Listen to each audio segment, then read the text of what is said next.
அனைவருக்கும் வணக்கம். ஒரு முக்கியமான அலசலைத்தான் இன்றைக்கு நாம் பார்க்க போறோம். அதாவது தமிழ்நாட்டுல இந்த தேர்தல் 2026 சட்டமன்ற தேர்தல் என்பது ஒரு மாறுபாடான தேர்தல். நமக்கெல்லாம் தெரியும்.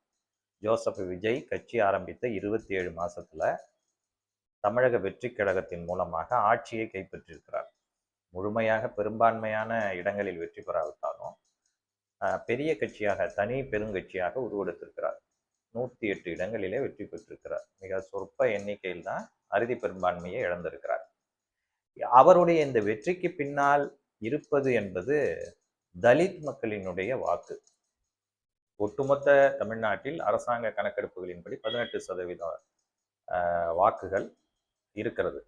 அதிலேயும் குறிப்பாக பறையர், தேவேந்திர குல வேளாளர் என்று சொல்லப்படுகிற பல்லர், அருந்ததியர் சமூகம், இந்த 3 சமூகங்களும் 3 பக்கத்தில் இருக்கு. வட மாவட்டங்கள், அதை ஒட்டிய டெல்டா வரையில், சேலம் மாவட்டம் வரையிலான செறிவாக 80-90 தொகுதிகளில் சென்னை முதற்கொண்டு வசிக்கக்கூடிய பறையரினம். அந்த பக்கத்தில் தென் மாவட்டங்களிலே வசிக்கக்கூடிய தேவேந்திர குல வேளாளர் என்கிற பல்லர் சமூகம். அப்புறம் மேற்கு மாவட்டங்களிலே வசிக்கக்கூடிய அருந்ததியர் சமூகம். இதுல கிட்டத்தட்ட 10 முதல் 10.5% வரையில் வட மாவட்டங்களிலே இருக்கிற, சென்னையிலே இருக்கிற பறையர் சமூகத்தினர் தான் தலித் சமுதாயத்திலே மிகப்பெரிய சமுதாயமாக இருக்கிறார்கள். இவர்களுடைய வாக்கையும், கொங்கு வெள்ளாள கவுண்டர்களினுடைய வாக்கையும், தென் மாவட்டங்களிலே இருக்கிற முக்குளத்தோர் வாக்குகளையும் பெற்றுதான் அதிமுக 1977 கட்சி ஆரம்பித்ததிலிருந்து எம்ஜிஆர் உயிரோடு இருக்கும் வரையிலும், அதன் பிறகு ஜெயலலிதா அம்மையார் ஆட்சியை கைப்பற்றியதிலிருந்து அவர் மறைகிற வரையும் அந்த கட்சி வெற்றி பெற்றதற்கு இந்த 3 சமுதாயங்கள் தான் காரணம். அது எல்லா தரவுகளிலும் தெளிவாக தெரிகிறது. இந்த 3 சமுதாயங்களின் சேர்க்கை தான் அந்த கட்சியை வெற்றியில் நிறுத்தியது என்பது தெரிந்த நிலையில், கலைஞர் கருணாநிதியால் பெற முடியாத பறையர் சமூக வாக்குகளை மு.க.ஸ்டாலின் பெற்றார். அதற்கு முதல் காரணம் விடுதலை சிறுத்தைகள். விடுதலை சிறுத்தையோடு இவர் வைத்த கூட்டணி. அது மாத்திரமில்ல, அந்த நலத்திட்ட திட்டங்களை அரசின் சார்பாக தீட்டுகிற திட்டங்கள் பேசுகிற போது தன்னுடைய வழக்கமான அனைத்து விதமான கொள்கை முழக்கங்களிலும் மு.க.ஸ்டாலினுடைய பேச்சில் இருப்பது பெரும்பாலும் பறையர் சமூக பெண்களை கவருவதாக இருந்தது. நலத்திட்டங்கள், சமுதாயத்திலே அடித்தட்ட மக்களினுடைய குரல், பாரதிய ஜனதாவுக்கு எதிராக செயல்படுவது, குரல் கொடுப்பது என்பதெல்லாம் இவருக்கு ஒரு பெரும் வரவேற்பை அந்த சமுதாய மக்களிடையே ஏற்படுத்தி. அதனுடைய விளைவு தான் 2014 நாடாளுமன்ற தேர்தலிலே தொடங்கி, அதன் பிறகு நடைபெற்ற உள்ளாட்சி தேர்தல், சட்டமன்ற தேர்தல் 2021, பிறகு 2019 நாடாளுமன்ற தேர்தல், 24 நாடாளுமன்ற தேர்தல் என்று அந்த வெற்றி தொடருது. இப்போ 2026 சட்டமன்ற தேர்தலில் திமுகவுக்கு கிடைத்த தோல்வியும் அந்த சமூக மக்கள் திமுகவுக்கு வாக்களிக்கவில்லை என்பதில் தான் பெரிதாக இருக்கிறது. திமுக அதிக அளவில் தோற்ற தொகுதிகள் என்று எடுத்துக்கொண்டால் சென்னையில இருக்கிற 16 தொகுதிகள், அதை ஒட்டி இருக்கிற புறநகர் 10 தொகுதிகள், 26 தொகுதிகள் வைத்துக் கொள்ளுங்கள். பிறகு ஒரு 60 தொகுதிகள் சென்னையினுடைய புறநகரிலே இருந்து ஆவடி, அம்பத்தூர் பகுதிகளில் இருந்து தொடங்கி சேலம் மாவட்டம் வரையில், இந்த பக்கம் தஞ்சை மாவட்டம் வரையில இருக்கிற பரவலான பறையர் சமூக வாக்குகளை பெற தவறியதோட விளைவுதான் திமுக இந்த தேர்தலில் பெருவாரியாக தோற்றதுக்கு காரணம். அதே போல மதம் மாறிய கிறிஸ்துவர்கள், அவர்களிலும் பெரும்பான்மையானவர்கள் தலித் சமுதாயத்தை சார்ந்தவர்கள், அதிலும் குறிப்பாக பறையர் சமுதாயத்தை சார்ந்தவர்கள். எனவே இந்த 2 தரப்பு வாக்குகளையும் திமுக விஜயிடம் இழந்துவிட்டது. இந்த வாக்குகளை பெற்றுதான் விஜய் பெற்றிருக்கிறார். இந்த தரவுகள் மத்திய அரசுக்கு போய் சேருகிறது. மத்திய அரசுக்கு போய் சேர்ந்த உடனேயே அவர்கள் ஒரு கணக்கை ஏற்கனவே போட்டு வைத்திருக்கிறார். அது கூட்டணி இல்லாத திமுக. திமுகவில் இருக்கிற இது மாதிரியான தலித் அமைப்புகள், தலித் கட்சிகள், அந்த கொள்கையை பேசக்கூடியவர்கள், சிறுபான்மையினர் கட்சிகள், அந்த இயக்கங்கள், அமைப்புகள், இவற்றை, அதே போல் இடதுசாரி கட்சிகள், அந்த சிந்தனை உள்ள அமைப்புகள், இவற்றை திமுகவிடமிருந்து வெளியேற்றிவிட வேண்டும். அந்த கொள்கைகளை முழங்குகிற காங்கிரஸை வெளியேற்றிவிட வேண்டும். எனவே ஒட்டுமொத்தமாக கூட்டணி இல்லாத திமுக, இதை நான் என்னுடைய முகநூலில் 2 ஆண்டுகளாகவே சொல்லி வந்திருக்கிறேன், பதிவு செய்திருக்கிறேன். அதை நீங்கள் பார்க்கலாம். அந்த லிங்க் கூட நம்ம யூடியூப்லேயே இருக்கு, என்னுடைய முகநூல் ஃபேஸ்புக் ஐடி. அதில் நம்ம சொல்லிகிட்டே வந்திருக்கோம். எனவே கூட்டணி இல்லாத திமுக என்பது இயல்பாக அமைந்ததா அல்லது அது பாரதிய ஜனதாவால் ஆர்எஸ்எஸ்ஸால் ஏற்படுத்தப்பட்டதா என்றால் என்னை பொறுத்தவரையில் அது மறைமுகமான திட்டங்கள் வாயிலாக ஆர்எஸ்எஸ்ஸால் ஏற்படுத்தப்பட்டது, அதை சாதித்திருக்கிறது.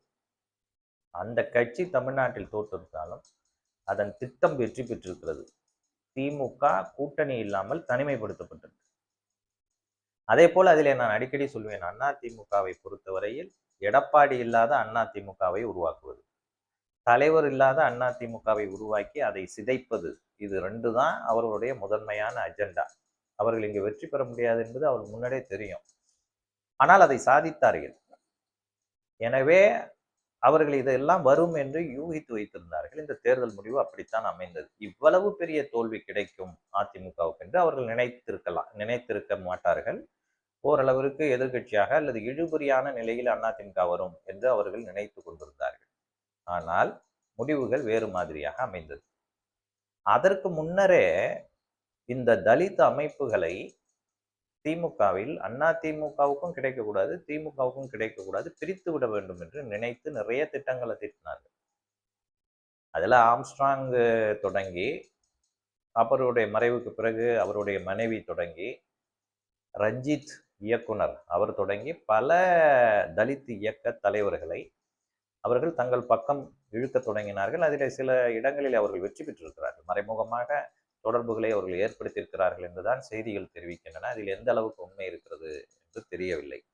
ஆனால் அதே போல திருமாவளவன் இல்லாத விடுதலை சிறுத்தைகள், அதாவது விடுதலை சிறுத்தைகளை சிதைப்பது, இது ஒரு பெரிய அளவில் வளர்ந்து கொண்டிருக்கிறது. தென்னிந்தியாவிலேயும் உங்களுக்கு பெங்களூரு, ஹைதராபாத் போன்ற மாநகரங்கள், புனே, பம்பாய் போன்ற நகரங்களிலேயும் மிகப்பெரிய அளவில் வளர்ந்திருப்பது ஒரு எதிர்ப்பு வாக்கு அரசியலை நமக்கு எதிராக உருவாக்கும் என்ற நிலை பாரதிய ஜனதாவுக்கு இருக்கு. அவருடைய நீண்டகால அஜெண்டாவில் எப்படியாவது திருமாவளவனை தன் பக்கம் இழுப்பது அல்லது உடைப்பது, அவரை அந்த கட்சியிலே சிதைப்பது, இந்த நிலைக்கு அவர்கள் முடிவெடுத்து வேலை செய்து வந்தார்கள். இப்பொழுது தேர்தல் முடிந்து விட்டது. இந்த நிலையில் கூட்டணி மந்திரி சபை ஏற்பட்டு தலித் அமைப்புகளின் சார்பாக ஒரு குரலாக அதிகாரத்தில் இடம்பெறுவது என்ற நிலையில் விடுதலை சிறுத்தைகள் தங்களுடைய பிரதிநிதியை அமைச்சராக்கி இருக்கிறார்கள். நாம் ஏற்கனவே ஒரு பதிவில் சொல்லியிருந்தோம், அது ஏற்கனவே நம்ம யூடியூப்ல இருக்கு, நீங்க போய் பார்க்கலாம். காட்டுமன்னார் கோவில் தொகுதியில திருமாவளவன் அவர்கள் போட்டியிடுகிற போது நாம் சொன்னது, இதில் அவர் தீர்க்கமாக இருக்க வேண்டும், அவர் தடுமாறுகிறார், அப்படியெல்லாம் வாபஸ் வாங்கி விடக்கூடாது, அவர் போட்டியிட வேண்டும். அதே போல அவருடைய சகோதரி மகளை அவர் ஒரு இடத்திலே ஒரு தொகுதியிலே நிறுத்தியிருந்தார், அவர் தோற்று விட்டார்.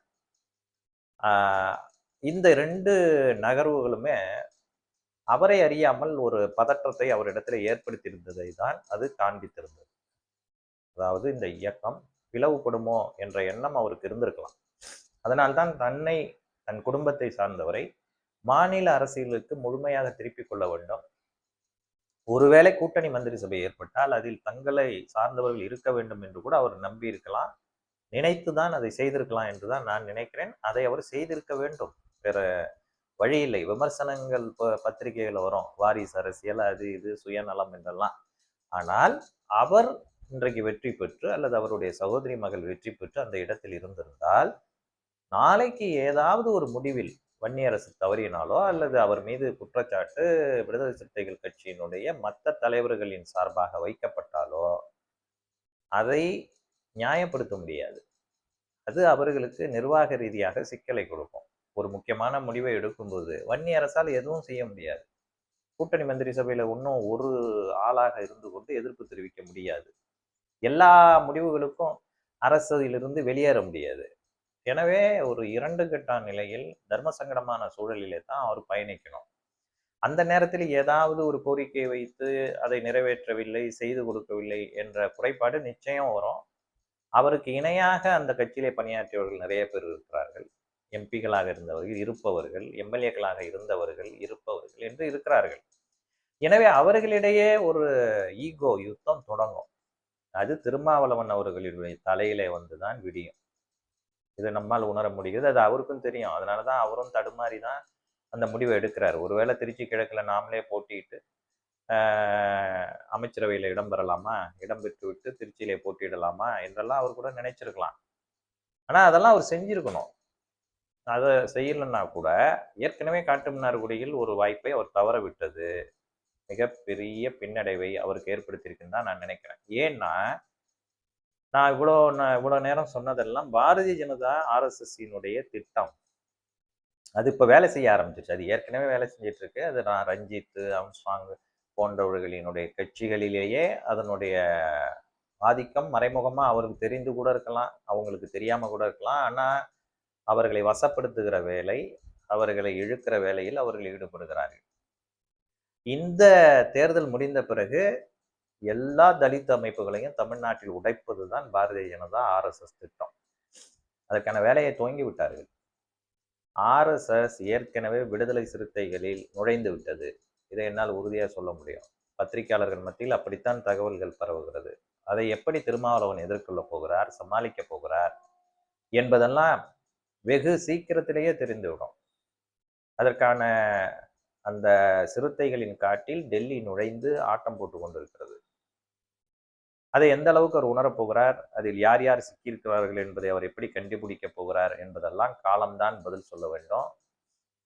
அதை அவர் வென்றால் இந்த இயக்கம் நீடிக்கும். அதிலே அவர் தோற்று விட்டார் என்று சொன்னால் இந்த இயக்கத்தை தொடர்ந்து நடத்த முடியாது. அவர் நடத்திருக்க ஒரு வாய்ப்பு இருந்தது, அது அவரே அமைச்சராக வேண்டியது, அதுவும் அவர் விட்டுவிட்டார். எனவே காத்திருப்போம். அவர் மிகப்பெரிய சிந்தனையாளர், அறிவாளி. அறிவாளிகள் வெற்றி பெறுவார்கள் என்று நிதர்சனம் இல்லை. புத்திசாலிகள், கொள்கைவாதிகள் வென்று கொண்டே இருப்பார்கள் என்று சொல்ல முடியாது. அவர்கள்தான் சீக்கிரம் தோற்று விடுவார்கள். எனவே எந்த அளவுக்கு அவர் சுதாரிக்கிறார் என்பதை பார்ப்போம். அதே போல தமிழ்நாட்டில் எல்லா தலித் அமைப்புகளையும் உடைக்கிற வேலையிலே பாரதிய ஜனதா ஈடுபட்டிருக்கிறது. எந்த காலத்திலும் இந்த வாக்குகள் அவர்களை நோக்கி திரும்பாது என்பதால் அதை உடைத்து விடுகிற வேலையில் உடைத்தால் தமிழக வெற்றி கழகத்துக்கு அது பாதிப்பாக அமையும். எனவே மாற்று அரசியலை தமிழ்நாட்டில் எடுப்பதற்கு அது உதவும் என்று ஆர்எஸ்எஸ் எடுக்கிற முடிவு என்னவாகும் என்பதை பொறுத்திருந்து பார்ப்போம். மேலதிக தகவல்கள் கிடைத்தவுடன் உங்களை நான் சந்திக்கிறேன். நன்றி, வணக்கம்.